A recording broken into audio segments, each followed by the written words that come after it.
You're watching Global Trade This Week with Pete Mento and Doug Draper. Hello, everyone, and welcome to what is sure to be a heart-pounding, adrenaline-racing, excitement-fueled edition of Global Trade This Week. I'm Pete Mento, and with me, as always, is the brains to my brawn, the looks to my charm, Mr. Doug Draper. Doug, you're with us from, I guess we're going to disclose your undisclosed location. Yeah. Where are you with us from today, Doug? We are truly coast to coast. I am in Fresno, California this week, and it is 6 a.m. here. So I got up and we're getting it done. That is the importance of this show. That's right. It doesn't matter really what time of day or night it is. The people need us, the people want us, and we are here. So it doesn't matter what time it is where we are geographically. It doesn't matter how debilitating my hangover is. We will always make time for Global Trade This Week. I'm excited. I'm excited. And where are you? What are you attending? So I got all excited for this when we started talking about it. So where are you out in beautiful Fresno? So World Agriculture Trade Show. It is in a small town just south of Fresno, and we will have a, you know what, maybe, I don't know if we can do this, but maybe I'll do some video, right? A quick little selfie, some TikTok, 10 seconds, and maybe we could throw that up next week. But I'm stoked. I got these awesome pair of boots, and I needed to get them polished up, but not too much. So at the Denver International Airport, phenomenal shoe shine, Terminal B. And I'm like, listen, I need them shine, but not too much. I don't want to be glass because I need to have some street cred there. So I was going to bring a felt a cowboy hat. My wife, put the kibosh on that. She said that was stupid. But anyway, I got to fit in. I got my gear, not too much, but we'll see what's out there in the ag business for transportation, logistics, and warehousing. I'll give you an update on Monday. I got to tell you, Doug, for two guys that talk a lot about technology, we do love us some agriculture, man. Yeah. We could talk about it all day. But hey, listen, it's Global Trade This Week. And I know you've got a busy day ahead of you, so why don't you kick it off with our first topic, my friend? Yeah. So we talked a little bit about this, I think it was last week or the week before, but it caught my attention, more earnings reports coming out. And I'm not going to name any companies because they may come looking for me or I may misquote a little bit. But the underlying theme for a handful of these companies is total tonnage is down, shipment weight is down, piece count is down. And when I'm reading those, I'm like, that's like evident because we've talked about things moving the supply chain through the supply chain. And all you got to do is look at, at what connector, ocean, warehousing, trucking, final mile, just look at the bubble, it's like a snake eating its dinner. This massive bubble, and the pendulum swings, right? It's like that when you go on like a bungee cord or something, or one of those rides in the amusement park, like you just get blown away, and then a pendulum swings back, and both of them are a little bit scary. The first one is, oh my God. The second one is, oh my God, here it comes, because you know what's going to happen. But the big picture there, Pete, is we've talked about the economy runs on goods and services. Goods exploded when we were locked up for COVID in our house. I love to use Peloton as a classic example how that company just exploded, right? And whenever COVID started transitioning instead of a pandemic to an endemic, that's the extent of my medical knowledge right there, Pete. But people started doing services. So all the goods that were en route, in motion, had to go somewhere, and people stopped buying. So if you want to talk about earnings for warehousing and distribution companies that have a box, they're crushing it with full warehouses, and it's a seller's market, so to speak. But the transportation entity is like, hey, why don't we have as much freight moving through? Why is the weight of the shipments not as great? Well, it's evident because the explosion of goods has come and gone. But the cool thing is that the resiliency of our industry, they're figuring it out, right? They're adjusting. It just takes quarters or half a year or a year rebalance with the amazing amount of assets that are out there. But the media loves to talk about it in increments of weeks and days. And so the catastrophe that seems to be underhand may be a little bit overblown. So, hey, total tonnage down, shipment weight down, piece count down. It's inevitable based on the pendulum swing that we've seen. And our companies and people we know, Pete, they'll adjust. It'll be fine. And I think that we'll see a resetting middle to end of this year, and all will be well. The sky is not falling, Chicken Little. I'm not calling you Chicken Little, Pete. I'm just saying it's an analogy. Yeah, buddy. The great thing about this business is we're always trying to find ways to make more profit on what we understand to be a changing environment of trade. So we're going to be investing in automation. We invest in technology. We invest in better processes. We merge. We acquire small players. We're trying always. It's a never-ending evolution of who we are. I'd love to give the example of the first time I saw container consolidation. It was a gentleman who I've got to believe would have been leading a Mensa group somewhere in China. And he had a chalkboard, man. Like he had a chalkboard. He had a chalkboard and he had a piece of chalk and he had a tape measure and he was figuring out how to load this 20 in Hong Kong. And there was all this freight in front of him and he's just like measuring stuff and he had his chalkboard. And man, that container was like, when he was done. And then they put another one in front of him and he was just rolling out these consolidations one after another. There was no PC in front of him. He never took out a calculator, but eventually that would get replaced by, Lotus 123 and then Excel. And then we would have made to suit specific pieces of software that were built by these individual forwarding companies. And then eventually ones that were built for other companies who might not have the resources to make their own. And then the things that we see in ports, it's an ever evolving thing. So I don't think I was ever more aware, right, of just how thirsty the media was for saying that the sky was falling on this business than when things were going super good. And they kept trying to find something to rip it apart. Now, if you haven't noticed in almost all of these earnings calls, right, they're saying, but, yes, things are great, but we want to just, temper expectations. Next quarter probably won't be like this quarter. Things are slowing down, everyone. So if you're expecting us to absolutely destroy you again, settle down, right? The next year or two is going to be a little crazy for us. So they're still going to make money. There's still going to be plenty of jobs in this industry, but the corrections will continue as you and I are seeing in this business and will continue to see. Yeah, agreed. All right. Tossing it back to you on the other coast. What you got? Well, I talked, I think it was last week or 2 weeks ago about the lawsuits that were happening in this business and interesting request for investigation by a company on MSC through the Federal Maritime Commission. And you could just see this coming, right? So Mediterranean Shipping Company, MSC, love you guys. I do not take this as me throwing fuel on the fire. Okay. But they've been accused by one particular shipper.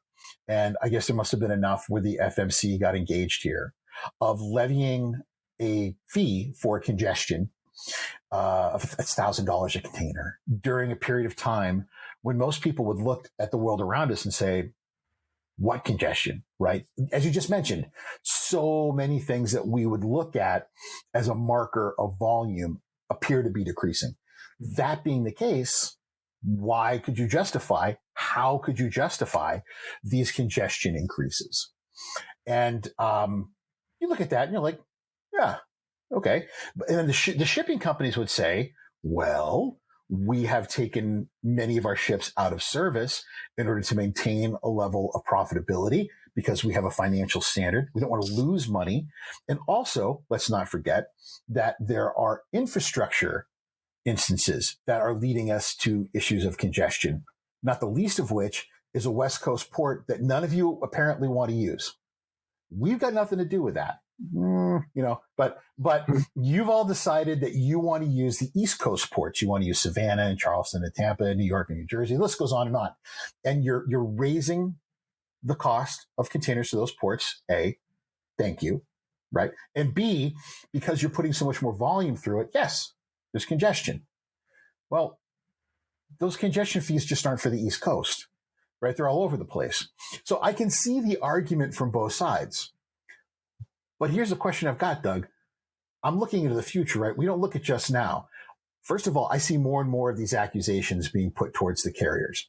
That's A, because I still firmly believe that there's a lot of companies that now that the power has shifted back to the buyers, like any market, the buyers back in control, they're going to take their pound of flesh back. And I'm not sure that's the best decision, by the way.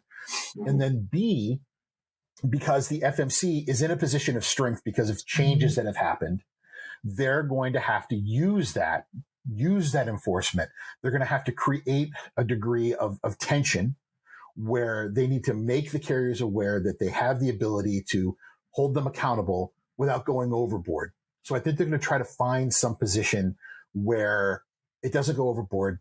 They find some way to make it fair, and try to make nice between the carriers and the buyers. So I think we're going to see these things continue, but I don't think it's going to be some bloodbath against carriers. I think that reports of that are probably really overblown. Carriers have more power than people realize, and they still have to run a business and be profitable. Mm-hmm. Yeah. Well, to me, it sounds like you just described the mafia, Pete, and you spoke about that. Yes. So here, this is when you. There's no such thing as the mafia, Doug. There's no such thing as the mafia. I don't. Just go to Little Italy and Boston, right, where cash is king. Where my family's from. Yeah. Yes. There's no such thing as the mafia. My grandfather told me while he was in prison. There's no such thing as the mafia. Yeah. So the one word that when I was checking this one out is that the FMC said they need that the MSC and probably other steamship lines need to justify the fee. Right, so that's a pretty open-ended term. I can justify pretty much anything, right? And so the justification is tell us why. It didn't say you have to stop it or the enforcement because they're not U.S.-based companies. They can do whatever the hell they want. So the justification will be there, which will give us a chance to ponder. And then they'll say, well, we don't think that justification is right. You need to change this and blah, blah, blah. And out of in my opinion, the need to maintain goodwill for future business opportunities, they'll tweak it a little bit. But anyway, the Ocean Shipping Reform Act that was kicked out last year when it was a seller's market, it can bring awareness and justification, maybe the two words that would be most relevant to that. But it's going to be the steamship line's decision whether they keep it or not. The FMC could bring awareness and ask them to justify, but I agree with you. They're going to back off a little bit because of the reasons that you outlined. But there's not a whole lot the U.S. can do about to stop it, and we'll see how it plays out. But I think the key to have future business and goodwill for all in the future is the reason that things will pivot, not necessarily because of what the Ocean Shipping Reform Act had to say. And I'll give you one more thing to ponder with this. And again, I think this is not necessarily cut and dry, Doug. If congestion wasn't so bad, you could have used other carriers, unless you had contracts and didn't have a choice. So, when congestion is lower, you chose to put your cargo on that container ship. You could have paid the liquidated damages and used someone else. And what if those liquidated damages would have been less? I think that the shippers forget that there are choices out there. And if they're making this decision after the fact to go after these carriers, again, it smacks of a bit of revenge. But in a market where the buyer has more power, it makes it harder for me, even as a consumer of freight, right? I work for a freight forwarder. We purchase containers. I'm involved in the procurement process. It makes it a little more difficult for me not to bear in mind that these carriers are still a money-making enterprise, and they still have an expectation by their suppliers, by their shareholders to make money off these things. Right. So that brings us to halftime. And my least favorite part of the show. Yeah. Yeah. So, Pete, I'll jump in here. So mine is, you and I go off on tangents pretty frequently that have nothing to do with our industry, but my halftime is staying put. And I'll have to think, I should have thought of a fun little acronym or something for this, but it's God. I didn't. So you can thank for that. Right here, right now, I should have done something, but it is the worst traffic bottlenecks in the United States for 2022. 300 locations across the U.S. were analyzed. GPS data, do I get to guess? Applications. What's that? Do I get to guess, Doug? Yeah, that's part of the deal. So I'm just going to throw out some real brief highlights. So for the 5th year in a row, it's in your general vicinity, Pete. It is in Fort Lee, New Jersey. So the question is, do you know what the intersections are? No, I would have thought just major cities. I never would have thought Fort Lee, New Jersey. Yeah, I'm not even sure where that is, but there's a lot of trucks driving through it. Yeah. Yes, it's I-95 and SR4, State Road 4 is the most congested intersection for the 5th year in a row. So something must be going on out there. So if some of our listeners can give us some statistics on Fort Lee, New Jersey, that'd be awesome. So here's a couple, and this relates a little bit to my next topic, Pete. So as far as states go, here's some things. So Texas, of the 100, they have 13 bottlenecks. Georgia, believe it or not, has 9. California and New York have 7 each. The great state, the Centennial State of Colorado, we put 3 of them up there. For listeners in Colorado, I-25 and I-70, 270 and I-70, and I-25 and 270. So, and then the great state of New Hampshire has 0. Yeah. So you're in a very traffic-free zone. No people, Doug. Exactly. So they didn't, there was another report that they didn't say on this one, but the least congested road in America, do you know where that is? Maybe like Wyoming or Montana, maybe? You know what? You got it. It is a road, right? It's just on the other side from the Montana-Wyoming border. And it's where the Dutton family from Yellowstone chucks all the dead bodies. The train station?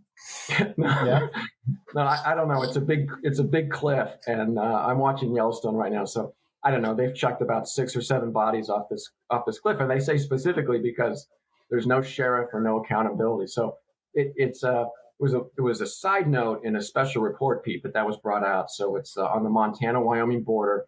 It's an unnamed street, and it's where all the dead bodies lie for the Dutton family in the Yellowstone. Well, from Pete Mento's version of worst traffic in the damn country, number 1 is going to be Chicago. It's awful. It doesn't matter what time of day, doesn't matter where I'm going. It's awful. Number 2 is going to be LA. Anytime I travel around LA, I'm just mystified at how bad it is out there. And then my friend Mark Saxelby, friend of the show, I know he watches every week. When I come to Denver, you guys will know where I'm talking about. There's a part of when we go downtown, when we go past this dog food factory, and it reeks of kibble. And it seems that we always hit traffic, and I'm convinced Mark does this on purpose because, it makes me retch, where we have to stop in the truck. Like we're almost at a dead stop, and I have to sit there and inhale kibble fumes every time that we come there. New York is bad, but there are times of day that you can get around it. And because there are so many ways in and out of it, you can usually get around it. And Boston is just Boston, man. It's the roads are so old and so absolutely pointless and illogical that we have really stupid traffic in Boston. And it's one of these things where New Englanders are both proud of the fact that it's so screwed up, but at the same time, it's a point of endless frustration. I don't know how else to put it, Doug. Yeah. All right, Mr. Mento, yours is a good one, so let her rip. Yep. Today, we're recording this on Valentine's Day, so happy Valentine's Day to all you lovers out there. Big shout out to Mrs. Trigg Geek, to Amy. You're beautiful. I love you, and thank you for endlessly putting up with my shenanigans. I'm a very fortunate man. Doug, I hope you sent the missus some flowers or did something before you left. I'm sure you forgot. Yeah. And but I'm bringing all this up because in my I'm head, texting my wife right now.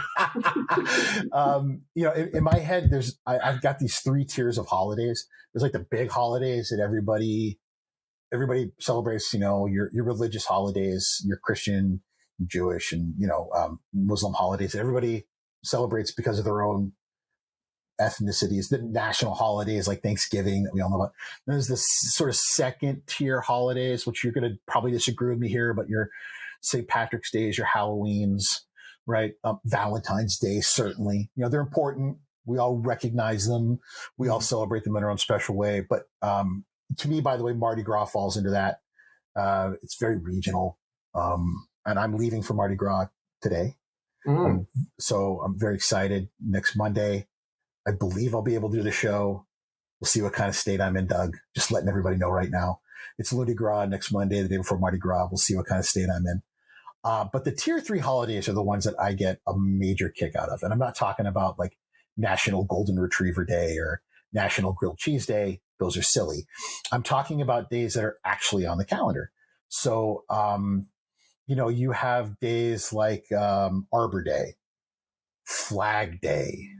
Gosh, what were the other ones I put down there that were on there? We have Cinco de Mayo, excellent, vaguely racist, right, holiday that we if you're in Texas and someone's like, hey, we're going to celebrate tonight, we're going to go drink a whole bunch of beers and have tacos and queso and chips. So like, yeah, it's like Monday, dude. Like, what's the big deal? It's like every night when we go out to dinner, like, oh, but it's Cinco de Mayo. It's like, it's Cinco whatever. We're just going out and having Tex-Mex, settle down.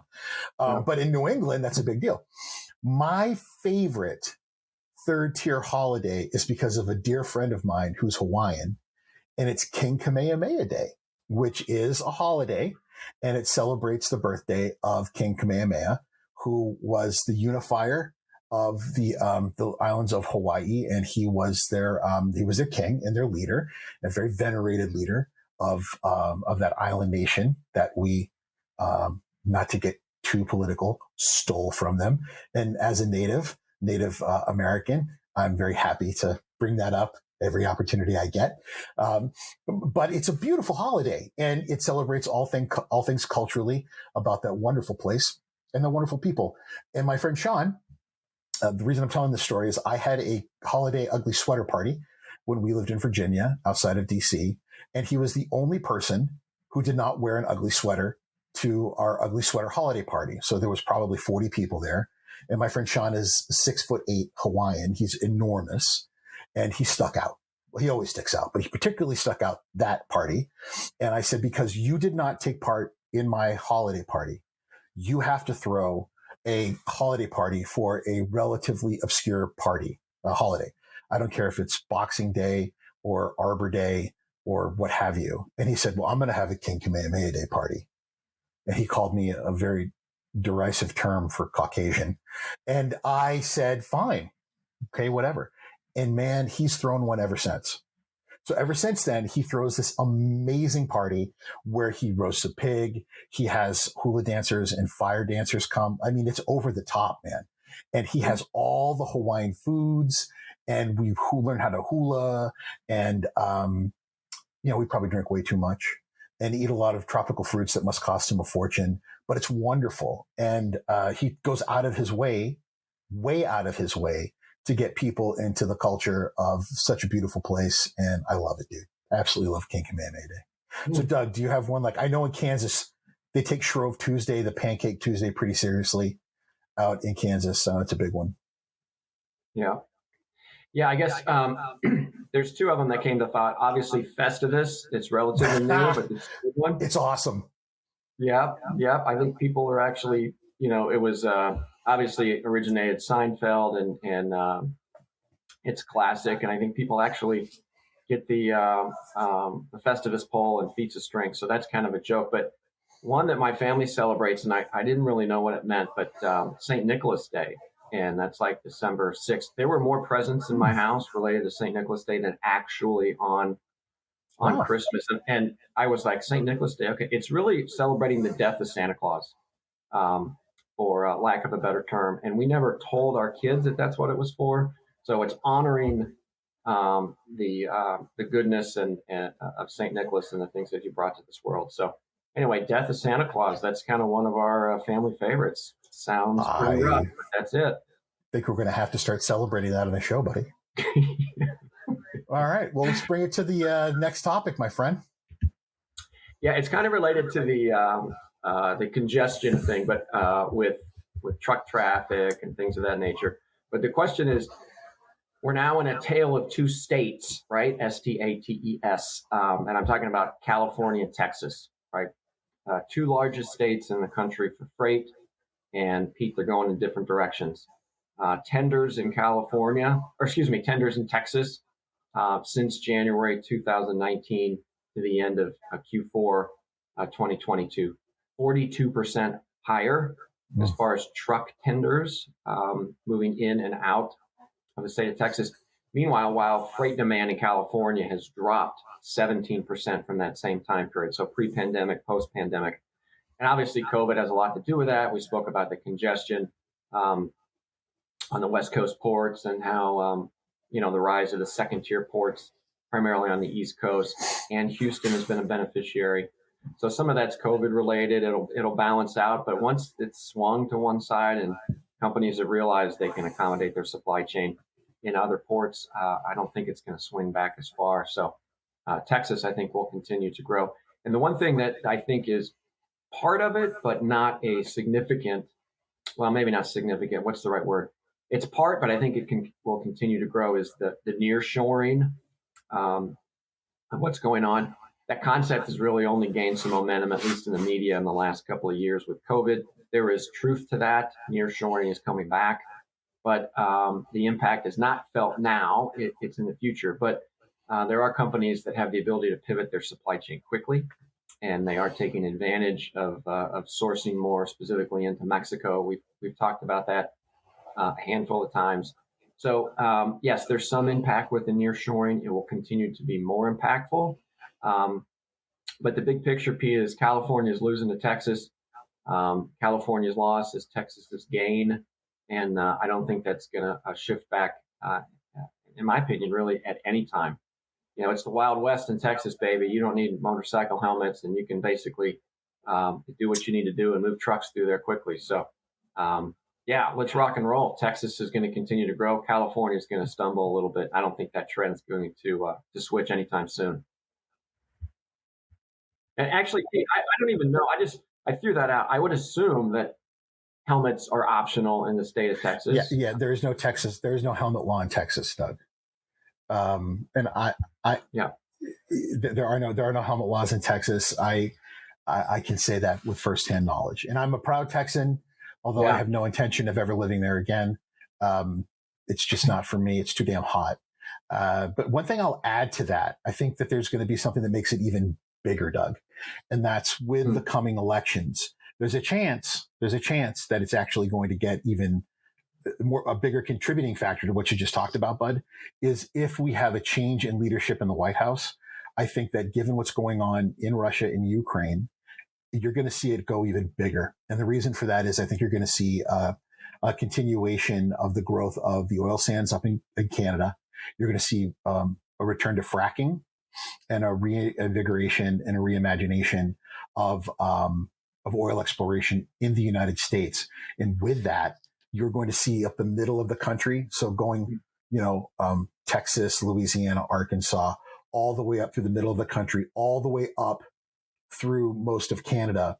You're going to see that fracking and all of those materials, everything from sand and all that equipment. It moves by truck and it moves by intermodal, and they move a lot of it. So you're going to see even more of that stuff moving up and down that corridor all the way up through Calgary and Alberta, Winnipeg. And I think it's just going to be, if we have a change in attitude about that, you're going to see it just blow it. I mean, blow up is a really bad verb, but you're going to see even more of it happening, going in both directions, because then it's going to be coming down to Texas and Louisiana for refining. But you'll also see some of that coming to California, but not nearly as much. So I think you're just going to see even more of it if we have a change in leadership, which would cause a change in attitude towards exploration and movement of that stuff. So, Doug, I think you're spot on. I think there's a chance it actually gets even crazier. Yeah. Well, you think of the acquisition or potential acquisition, because it's still in the works, is the Kansas City Southern Railroad and the Canadians that are working to purchase that, which validates your comments right there. So anyway, all right, bring us home. Yeah, bring us home. My last one's quick, but it's in conjunction to what you just said, pal. So, the West Coast still does not have a labor agreement, and at some point, labor and management need to realize that they could be losing. You could be losing your hold of a good thing. A significant part of the American supply chain was built on a dependency of the West Coast, of that shorter route on the Pacific, from China to the West Coast. And then so much of our supply chain, as I've mentioned so many times on this show, is built with a dedicated line coming in from the West Coast, all those West Coast ports, into supply chains and into distribution from the West Coast into the rest of the country, into the middle of the country where those distribution points are throughout everywhere. And there are people who need to realize that many of us are beginning to focus on not just using the East Coast as a stopgap, but becoming dependent on it and realizing that it's not just a viable plan B, it's a viable supply chain. And if things don't change, they may lose market share for good. Is that going to happen? I'm talking to people that are making it a permanent decision. They're making it a permanent decision. Not a lot of people, but some people. So they need to come to a decision soon where this, I think, is going to force labor. It's coming back into management's hands. They're losing the leverage on the labor side right now, and they need to make a decision, bud. Mm-hmm. Yeah. It is one of the factors. It is not the factor, in my opinion.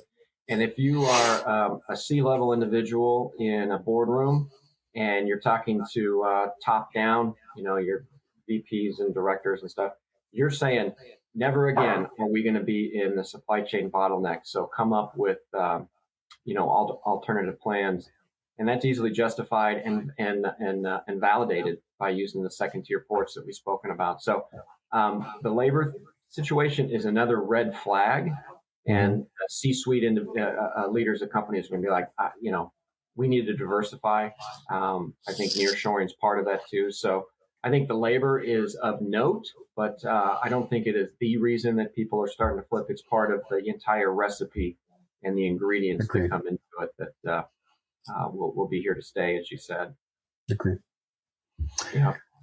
All right. Well, I tell you what, that is truly a bi-coastal, if that's the right word. We're on either side of the coast. I can't see the ocean from where I am, right? There's still a lot of agriculture and farming that I got to hop over. But if you are with us down in New Orleans during your right before Fat Tuesday, I'll give you guys an update on the World Ag Festival. I got my Can't boots, wait, buddy. And I'm ready to trudge through some farmland. So beyond that, I just want to thank our listeners for joining us on Global Trade this week. Of course, Cap Logistics and Keenan pushing the buttons makes this thing all happen. So I think that's it. We'll call it a wrap, Pete. See you, buddy. Happy Mardi Gras. All right. Take care. Thanks for listening.